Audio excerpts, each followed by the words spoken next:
Good morning, my dear student. Today we are going to do the poem of class 8th, and the name of this poem is The Last Bargain. देखिए bargain होता क्या है। आपने देखा होगा कि कभी जब अगर हम अपने पेरेंट्स के साथ जाते हैं तो जब हम ख़रीदारी करते हैं, चाहे हम फ्रूट्स लेते हैं या फिर वेजिटेबल लेते हैं, और हम शॉपकीपर से बोलते हैं कि नहीं नहीं इतने का लगाओ और इतने का लगाओ, तो उससे हम क्या कहते हैं, जब हम ये बार्गेनिंग करते हैं इसे ही हम क्या कहते हैं, जब तोल मोल करते हैं उसी को हम बार्गेन कहते हैं इंग्लिश में। तो जो ये हमारे इसके जो पोएट हैं वो हैं रविन्द्रनाथ टैगोर, और उन्होंने बताया है इस पोएम में कि कैसे एक पर्सन होता है, वो कैसे कहता है, लोगों से बार्गेन करता है, और लास्ट में क्या होता है इस पोएम को पढ़कर ही आप समझेंगे। तो देखिए इसमें है, पहले आप देख रहे हैं कि यहाँ पे कुछ थोड़ा सा इसके पोएम के बारे में थोड़ा सा समरी सी दी गई है। तो ये है, a bargain is an agreement in which both parties promise to do something for each other. एक बार्गेन जो होता है, बार्गेन वो एक ऐसा एग्रीमेंट होता है जिसमें जो दोनों पार्टीज़ होती हैं वो एक दूसरे के प्रति कुछ क्या करती हैं, प्रॉमिस करती हैं कि हाँ चलो हम इतने में देंगे, या फिर ऐसे हम करते हैं।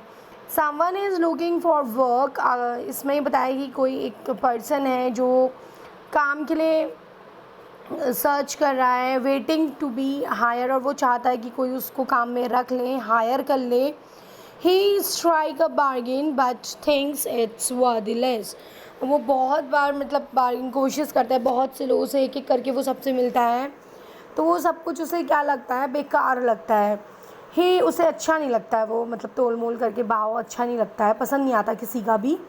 ही ट्राइज ट्वाइस अगेन, वो दोबारा से फिर से कोशिश करता है, but does not like I either, फिर वो भी उसे पसंद नहीं आता है। फाइनली लास्ट में, in the last bargain when he is hired for nothing whatever he is happy as never before. और लास्ट में जब वो हायर हो जाता है, यानी कोई उसे हायर करता है, तो उसे बिना किसी को दाम के या बिना कुछ बदले में दिए, तो उस समय वो बहुत ज़्यादा खुश होता है। आज तक वो उससे पहले कभी इतना खुश नहीं हुआ होता है। तो देखिए what is the bargain, bargain है क्या, and why is it the best, और ये बेस्ट क्यों है। आप देखिए, हम इस पोएम की फर्स्ट लाइन, इसमें लाइंस देखते हैं और इसे पढ़ते हैं। और इसमें है, come and hire me I cried while in the morning. तो इसमें एक जो पर्सन है वो कहता है कि सुबह का समय है और मैं मतलब लोगों से ज़ोर ज़ोर से बोल रहा हूँ, मतलब चिल्ला के बोल रहा हूँ कि आओ और मुझे आप हायर कर लो, यानी मुझे नौकरी में रख लो। I was walking on the stone paved road, और मैं जो है एक क्या है, पत्थर की बनी हुई रोड में चल रहा हूँ। sword in hand the king came in his chariot। तभी वहाँ से एक राजा आता है जो कि अपने हाथ में उनके क्या है, तलवार है, स्वॉर्ड है, और चैरियोट में मतलब अपने रथ में आता है।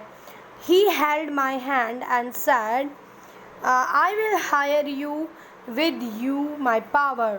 तो उसके बाद वो मुझसे कहता है कि मैं तुम्हें हायर करूँगा अपनी पावर के साथ।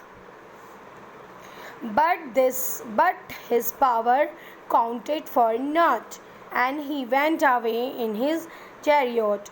लेकिन जो उसकी जो ताकत है वो मेरे सामने क्या है, वो मतलब उसकी ताकत कुछ भी नहीं है, और इसलिए वो मैं मतलब मुझे पसंद नहीं आता है, और वो दोबारा वापस क्या है, अपने रथ में वापस चले जाता है। Then in the heat of the midday, अब ये दोपहर का समय है, दोपहर की गर्मी है। The houses stood with shut doors, और लोगों ने जो है अपने जो घर हैं वो क्या कर दिए हैं, वो बंद कर दिए हैं दरवाजे, क्योंकि गर्मी है तो लोग नहीं चाहते कि गर्मी आंगन में आए या अंदर आए, तो उन्होंने सबने अपने अपने दरवाजे बंद कर दिए हैं। आई वेंडर्ड अलोन द क्रुक्ड लेन, और मैं मतलब क्या कर रहा हूँ, उस टेढ़ी मेढ़ी गली में घूम रहा हूँ अकेला। An old man came out with his bag of gold. तभी एक बूढ़ा आदमी अपने बैग में उसके कुछ गोल्ड्स हैं उसको लेकर आता है. He pondered and said, मतलब वो मुझे क्या करता है, वो कहता है मैं सोचूंगा, और फिर क्या अब मुझसे सोचता है और मुझसे उसने कहा I will hire you with my money. मैं तुम्हें मतलब नौकरी में रखूँगा अपने पैसे के साथ. तो उसके जो बैग में पैसे होते हैं वो ऐसा बोलता है. He weighted his coins one by one, but I turned away. और वो क्या करता है, एक एक करके अपने पैसों को क्या करता है, गिनना, सिक्कों को तोलने लग जाता है, वेट करने लग जाता है उसके पास जो कॉइन्स होते हैं.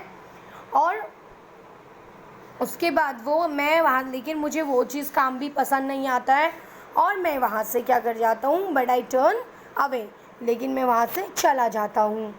देन देखिए नेक्स्ट में है paragraph. It was evening, the garden hedge was all flower. अब क्या है, ये शाम का समय है और गार्डन हेज मतलब जो गार्डन के जो चारों जैसे फेंस एक दीवार सी लगा देते हैं ना, उसके ऊपर कुछ फ्लावर्स उगे हुए हैं. The fair made came out and sad. एक गोरी मतलब फेयर कलर की जो एक औरत है वो आती है बाहर और मुझसे कहती है I will hire you with the smile. मैं तुम्हें मतलब वो एक स्माइल के साथ कहती कि मैं तुम्हें नौकरी में रखूँगी या तुम्हें हायर कर लूँगी. Her smile पेल्ड and melted into tears. उसके बाद धीरे धीरे उसकी जो स्माइल होती है, उसकी जो मुस्कुराहट होती है वो भी पीली पड़ने लग जाती है, यानी छिप जाती है, और उसकी जो ये स्माइल है वो आंसुओं में बदल जाती है. And she went back alone in the dark. और वो क्या करती है, वापस चली जाती है अंधेरे में. Now the sun glistered on the sand and the sea waves broke waywardly. अब जो सूरज है वो क्या है, चमकने लग जाता है सैंड में, यानी रेत में, और जो समुद्र की जो लहरें होती हैं वो क्या करती हैं, इधर उधर घूमते रहती हैं, मतलब मंडराते घूमती हैं. और a child sat playing with shell. तो वहाँ पर एक समुद्र के किनारे एक छोटा सा बच्चा बैठा हुआ है और जो कि क्या खेल रहा था, वो बता रहे हैं कि वो शंख होते हैं, शीप होते हैं, उन जो पानी समुद्र से निकलते हैं, उनसे वो खेल रहा है. He raised his head and seemed to know me and said.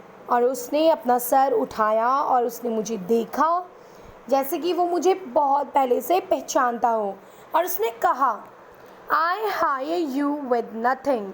कि मैं तुम्हें हायर करूँगा, मैं तुम्हें काम पे रखूँगा, लेकिन कुछ बिना किसी के साथ, यानी मैं तुम्हें कुछ नहीं दे सकता. From henceforward that bargain stuck in child's play made me a free man. अब वो कह रहे हैं तब से क्या है कि मुझे वो उसका जो बार्गेन था उस बच्चे का कि मैं तुम्हें हायर तो करूँगा लेकिन कुछ नहीं दूँगा, तो उससे मुझे वो जो बार्गेन था उसका पसंद आ गया और मैं उस बच्चे के साथ फ्रीली खेल सकूँ, ताकि इसलिए मैं फ्रीली खेलने लगा. तो देखिए रविन्द्रनाथ टैगोर सिर्फ ये बार्गेन में सिर्फ यही नहीं बता रहे इस पोएम में कि कि वो जो पर्सन है वो पहले किससे मिला फिर किससे मिला, बल्कि वो ये कहना चाहते हैं कि ना ही राजा के पावर पैसे से, उसकी शक्ति से, और ना ही वो जो बूढ़ा व्यक्ति मिला था उसके कॉइन्स से, ना ही उस औरत की स्माइल से, वो ये सारी चीज़ें मतलब क्या है, ये एक ना एक दिन क्या है ये सब ख़त्म हो जाएंगी, इससे ये पल भर की खुशियाँ हैं. लेकिन वो जो बच्चा है उसे, क्योंकि बच्चों में क्या होती है, बहुत ही मासूमियत होती है, वो बिना किसी शर्त के, बिना उसके आपसे प्यार करते हैं.